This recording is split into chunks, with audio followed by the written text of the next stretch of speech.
Hey guys, welcome back to the Great Ace Attorney Chronicles! We are in the second game. In the last episode we started the very first chapter of the Resolve, the second game in Chronicles. And we are actually playing as Ryutaku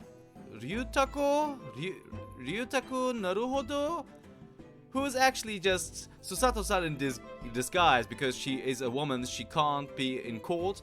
So her father dressed her up, and now we are her as Ryutaku Naruhodo, I think. I'm very bad with names, I'm really sorry. But you most likely have seen that episode anyway, so let's just get into it. Witnesses, please state your names and occupations for the code. Chief Inspector Satoru Hosonaga, Imperial Police Bureau. I'm in disguise, obviously, so I can go undetected. And I am, well, the next big thing in books. An author renowned throughout the capital, in fact. Yes. Soon to be sold out the satirical I Am Cats, a sensational success by Soseki Natsume. Oh my goodness. Struggling student from the provinces, please. You needn't be in awe of me. I needn't? It's only natural that you'd feel nervous in my presence, but all of you please relax. Call me Soseki, even. Yes. What on earth is Soseki-san doing here? Tread carefully, Susato. That author fellow knows you from your time in London, doesn't he? If he exposes you for who you really are, this will be over before it's begun. Yes, of course, I know. I presume Soseki-san won't have forgotten about me. I could certainly never forget him. Although he does seem to have changed somewhat in the 6 months or so that it's been since I last saw him. And as for Inspector Hosonaga, that amazing outfit is hard to believe. Do I have something on my face? Well, your glasses for one, although they don't seem to be helping, you see. Thank goodness he hasn't recognized me either. I suppose it's the disguise, is it? I thought that appearing here in the clothes I was wearing at the time would make for a more faithful testimony. Sorry guys. It is my guiding principle to carry out all testimonies flawlessly.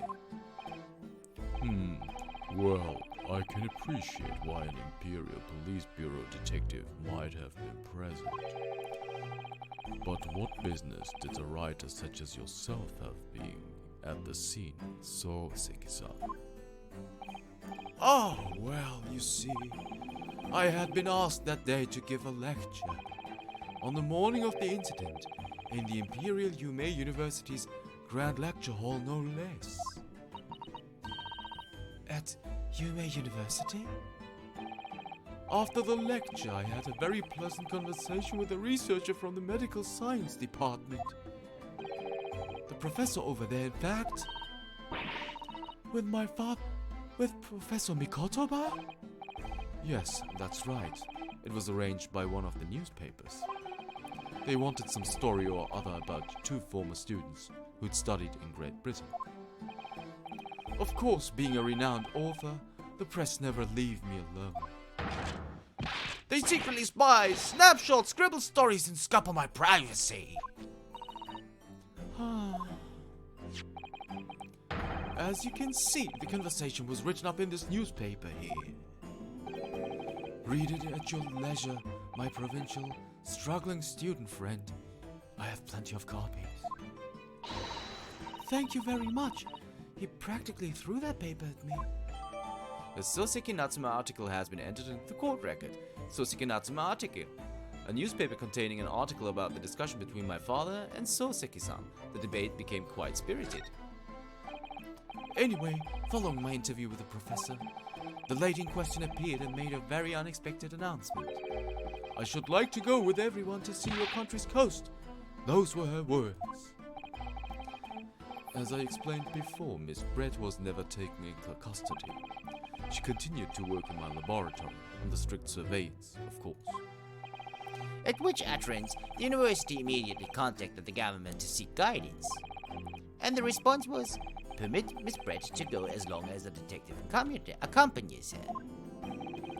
That detective, I am at liberty to divulge, was me, Chief Inspector Satoru Hosonaga. Thereby the entire party departed cordially for the seaside, it seems.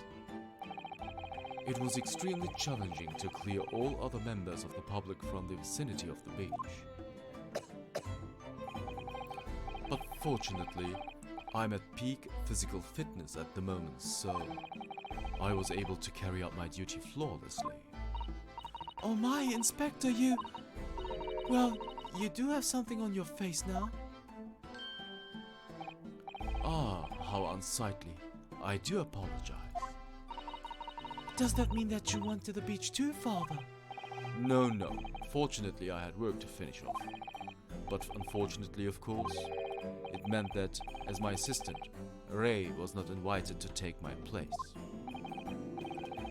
Of course, being a renowned author, I didn't like to decline the invitation.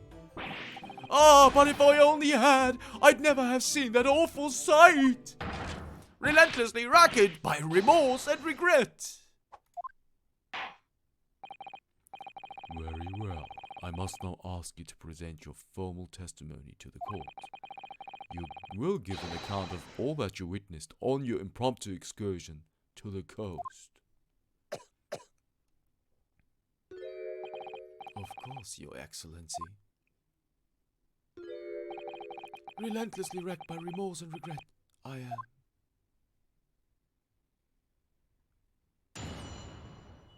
Alright, so the witness testimony. But before we get into that, we have new evidence to examine.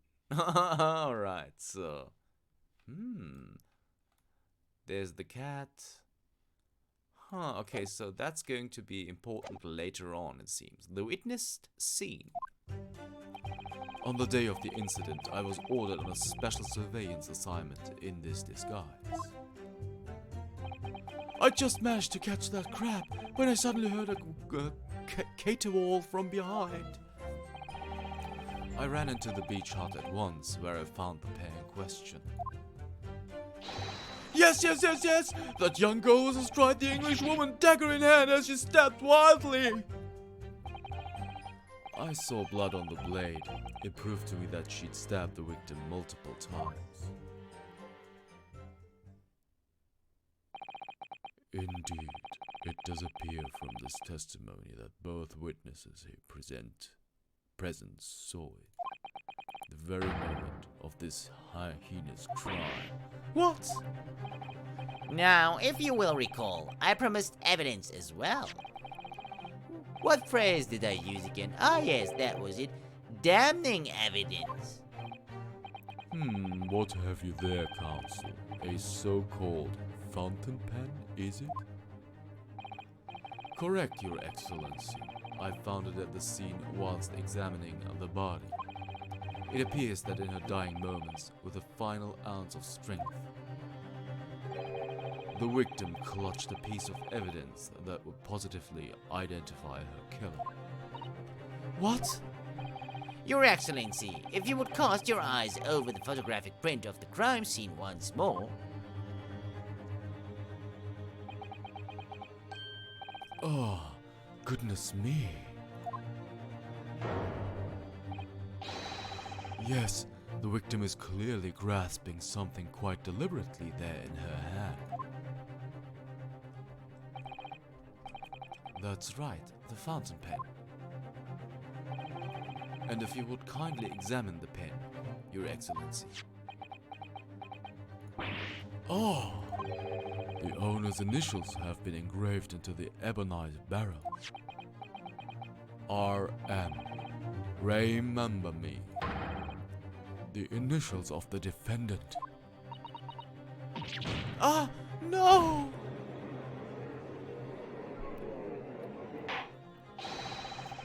This fountain pen will be admitted immediately as critical evidence. The fountain pen has been entered in the court record. Fountain pen, the pen that the victim was found grasping in her hand, it carries the initials RM. So, have I omitted anything? Decisive testimony and damning evidence? There's a bright blue sky outside the courthouse today. Perfect weather to ascribe guilt, I feel. I don't understand. The prosecutor Ojof 9 months ago had none of this man's poise. Counsel for the defense, you may begin your cross-examination now. Naruhodo-san. Naruhodo? That means... Oh, yes, me! Is there another Naruhodo in my courtroom? Actually, there isn't even a single Naruhodo in your courtroom. Cousin Ryutaro, pull yourself together, please. Alright, I've seen this countless times as a judicial assistant. Find inconsistencies in the witnesses' testimonies to prove that they're lying somehow. That's all there is to it. That's how a real lawyer would handle a cross-examination. So let's see what I can do. Yeah, finally, there we go. Our first cross-examination of Resolve. The witnessed scene. But first things first, we can't even examine the file. Oh, alright.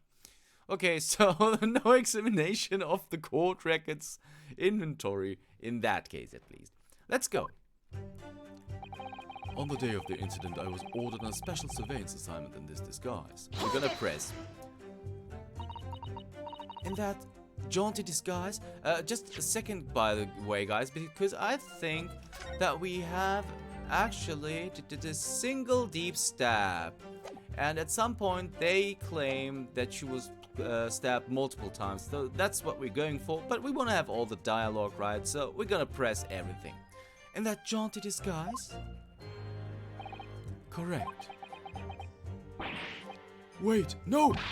I mean, it wasn't the first time I've worn this swimsuit for a dip in the ocean.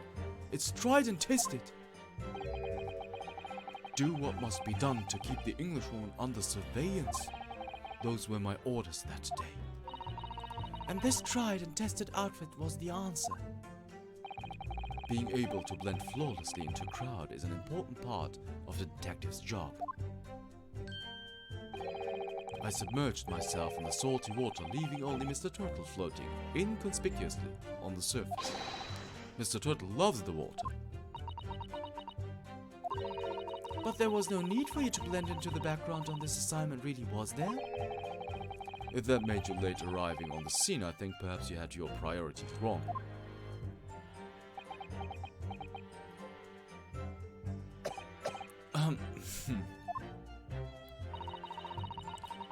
Perhaps I shouldn't pursue this line of questioning any further at the moment.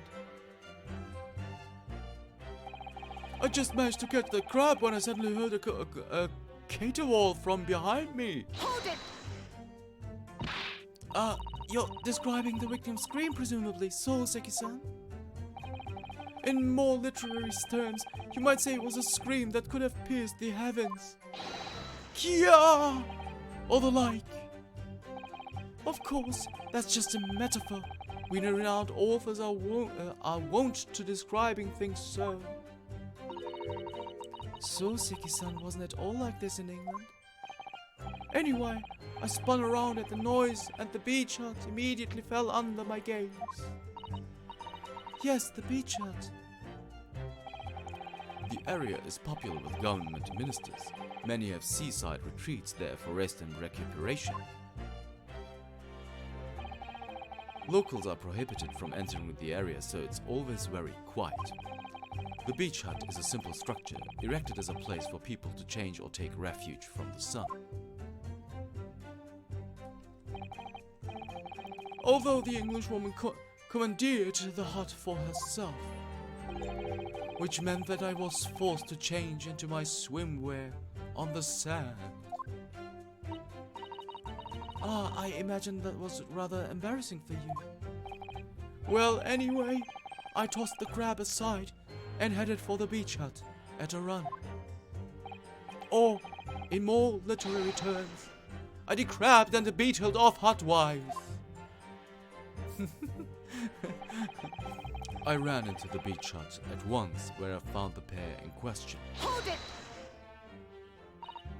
Wait, by pair, you don't mean to say... But how could that be? No, you misunderstand. Obviously, I mean the victim and the defendant, Rei Membami-san. Oh, it would have been helpful if you could have just said that from the outset. If you jump to conclusions, you have to expect to fall flat on your face sometimes. Dear me, pinning your hopes on such an outside chance. Foolish, very foolish. It really was an outside chance. I just wish I'd realized that before I said something silly. So, Inspector, why don't you tell the court how exactly you found the aforementioned pair in the hut? Well, it was a sorry sight. A really grisly scene. I parted the gnawing curtain hanging in the doorway and stepped inside, only to see the defendant leaning menacingly over the lifeless body of the victim, sprawled on the sand. My glasses very nearly cracked at the ominous sight that met my eyes. How thoroughly appalling. He doesn't appear to be lying here. Well, Soseki-san, can you confirm what Inspector Hosonaga is saying, I wonder? You'd like a literary man's opinion. Yes, that young girl was astride the Englishwoman, dagger in hand, as she stepped wildly. Stabbed wildly? You actually saw her do it? Oh, indeed. The terrible spectre, the terrible inspector, the bloody torrent, the author's torment. Eek!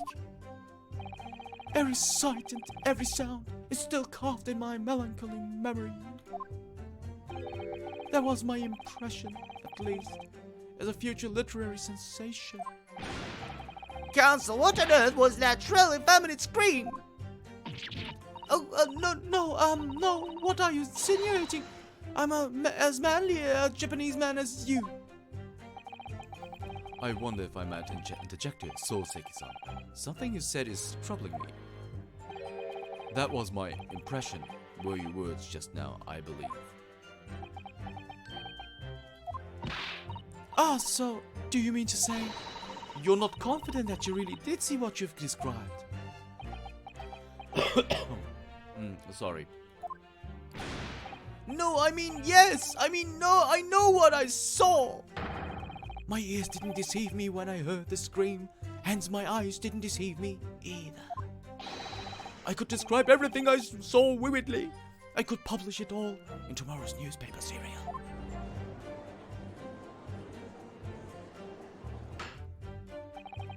It sounds as though the next installment of I Am a Cat may take a macabre turn. I think this is a fool's errand. The more we press your author friend on what he saw, the more entrenched he's going to become. Oh dear, how awkward. I saw blood on the blade. It proved to me that she'd stabbed the victim multiple times. Just a second, guys. This person here, this figure, is actually Soseki Natsume, which is a very renowned author in Japan. He wrote Kokoro, which is a very big thing in Japan, and he is kind of a caricature, of course, of the real character. But he also was in the first game, so just, a little side fact and something to think about. So, alright, blah blah blah, stab the victims multiple times. This is where we're going to present the post-mortem report. But first we're going to press because we want all the dialogue. She was stabbed multiple times? How can you be sure of that? Very simple. From the blood on the blade. The blood? When I entered the hut, I saw the defendant holding the blade raised up in the air. Yes, that's right, I saw it too! Oh. And I noted that there was blood on the blade already at that point. In other words, the victim had already been stabbed at least once by that time I arrived at the scene. Yes, that's right, I saw it too! and the victim was already holding the defendant's fountain pen in her hand too. All of which means I can be sure the victim did not die instantly. Yes, right, I saw it too! Maybe a year in London was too much for him. It sounds like he's forgotten how to speak Japanese. The logic of your argument is sound at least. Well, as I said, it is my guiding principle to carry out all testimonies flawlessly. Perhaps it should have been your guiding principle to protect the victim flawlessly? That's just my personal opinion, of course.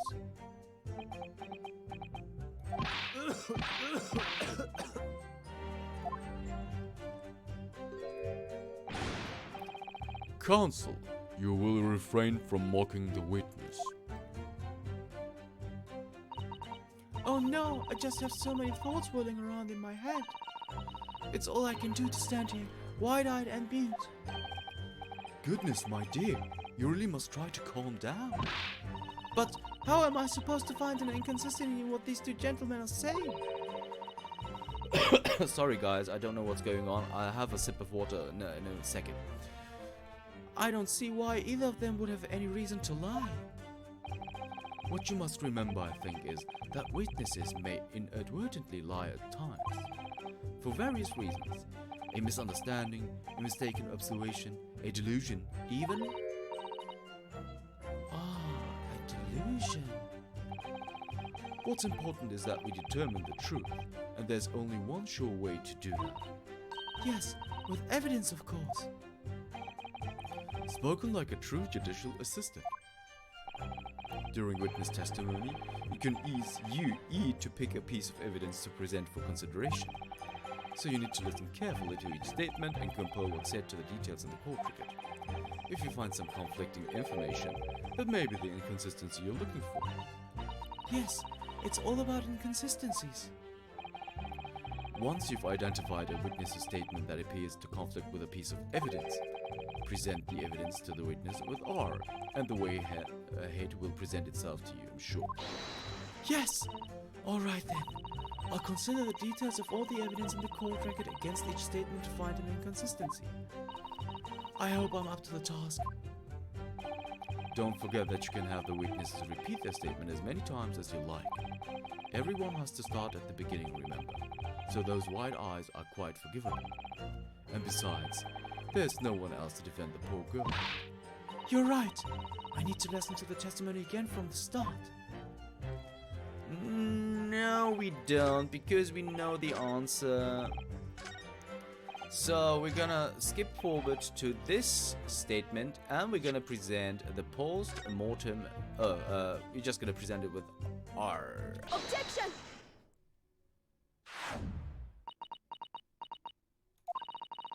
With that accusatory cry that just welled up from deep inside me, I think I finally understand. Every time Kazuma-sama and Nerudo-san have stood at this bench, the stakes have been very, very high indeed. What's the meaning of that menacing pose, counsel? I'd like the witness to clarify something for me. Who? What? Where? When? Wow! Not you, Soseki-san. This query is directed to Inspector Hosonaga. At me? In your statement just now, you said that the victim was stabbed multiple times. Yes, that's right. As I said when I entered the hut, the defendant was already standing over the victim, bloody knife in their hand, like a murderous demon.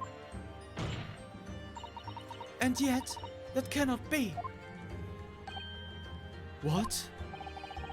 Get to the point, please, counsel. In the post-mortem report, it clearly states that the victim was stabbed one time only.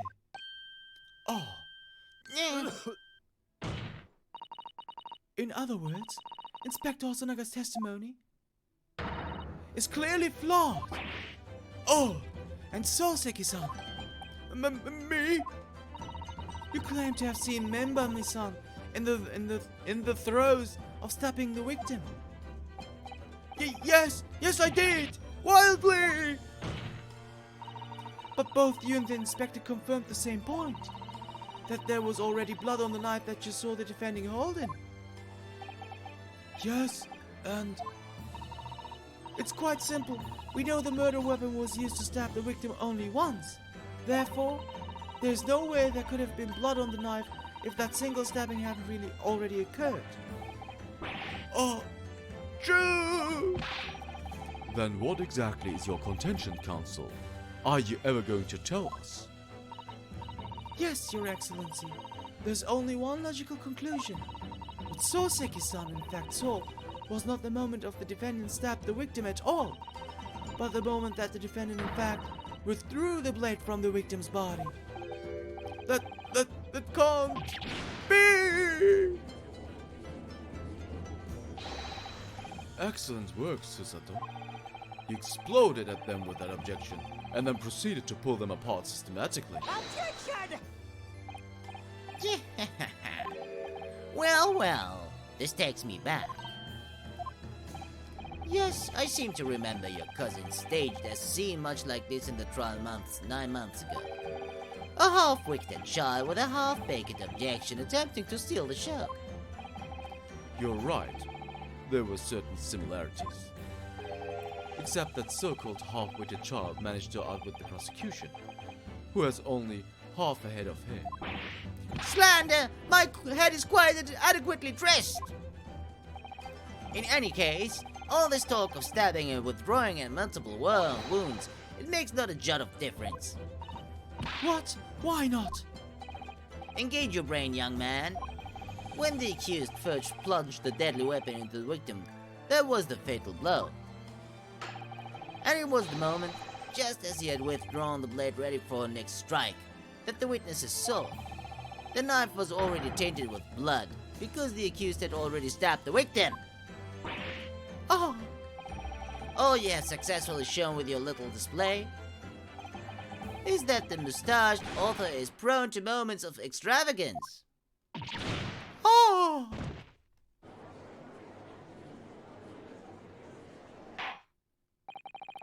I am in agreement with the prosecution. If the defendant was seen wielding the blade at all, that is sufficient grounds for her actions to be viewed with suspicion. But, if she was withdrawing the blade... Then we are back where we started. Sorry? Consider this, young yokel boy.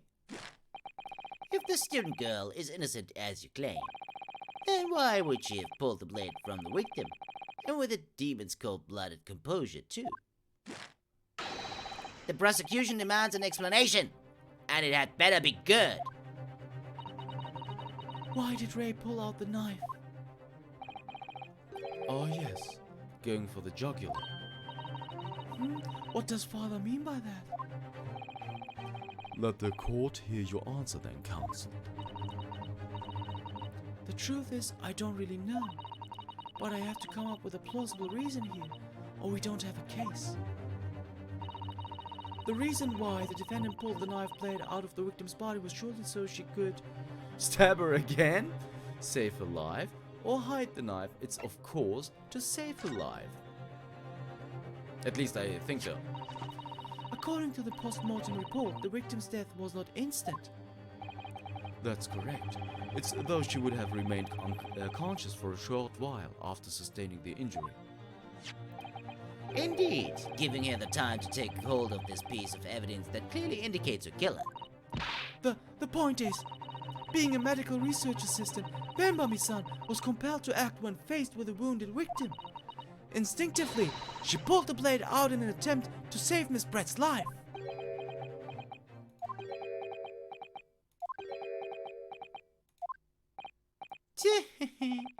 Did you hear that, Your Excellency? It would seem this is the best we can expect of this young yokel. Indeed.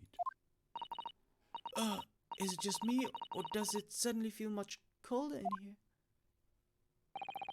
Your Excellency, if I may. Speak, witness. I would like another opportunity to testify, in respect to the slipshod assertion just put forward by the yokel defense counsel, I mean. Slipshot?